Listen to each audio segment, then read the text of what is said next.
Pemirsa, Presiden Prabowo Subianto resmi meluncurkan Badan Pengelola Investasi Daya Anagata Nusantara atau Danantara di Istana Merdeka. Prabowo menegaskan Danantara bukan sekedar badan pengelola investasi, melainkan harus jadi instrumen pembangunan untuk mengoptimalkan pengelolaan kekayaan Indonesia.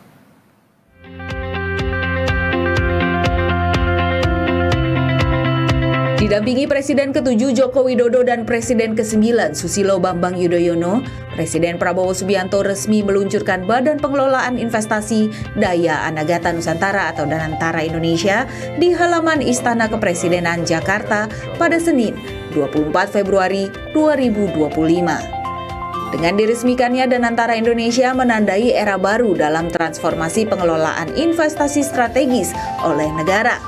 Danantara menjadi bagian komitmen pemerintah dalam mewujudkan asta-cita untuk membawa perekonomian Indonesia ke level yang lebih tinggi melalui investasi berkelanjutan dan inklusif. Dalam sambutannya, Prabowo menegaskan Danantara bukan sekadar badan pengelola investasi, tapi harus jadi instrumen pembangunan untuk mengoptimalkan pengelolaan kekayaan Indonesia. Presiden RI Prabowo Subianto menegaskan bahwa Danantara Indonesia harus dapat diaudit setiap saat oleh siapapun dan harus transparan. Danantara Indonesia adalah untuk anak dan cucu kita.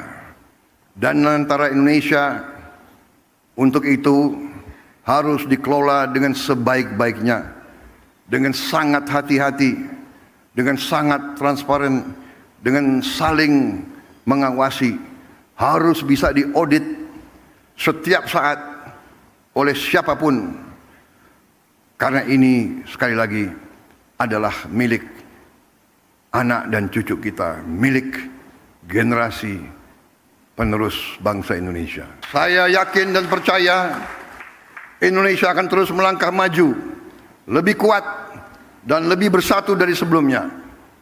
Dengan keyakinan ini, mari kita bergerak bersama, bersatu dalam tujuan, teguh dalam tekad, dan yakin bahwa pencapaian terbesar Indonesia masih ada di depan kita. Percayalah, Indonesia akan capai cita-citanya.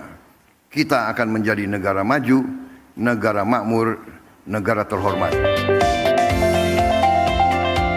Diketahui Danantara akan memiliki dana modal pengelolaan mencapai 900 miliar dolar Amerika Serikat atau sebesar 14.715 triliun rupiah.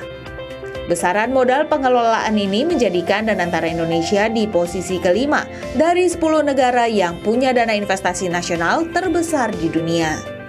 Danantara nantinya menjadi salah satu cara optimalisasi aset BUMN oleh pemerintah dengan mengkonsolidasikan semua kekuatan ekonomi negara melalui sebuah badan usaha besar. Kekayaan negara dikelola untuk program yang dapat memajukan Indonesia. Tim Liputan, Berita 1, Jakarta.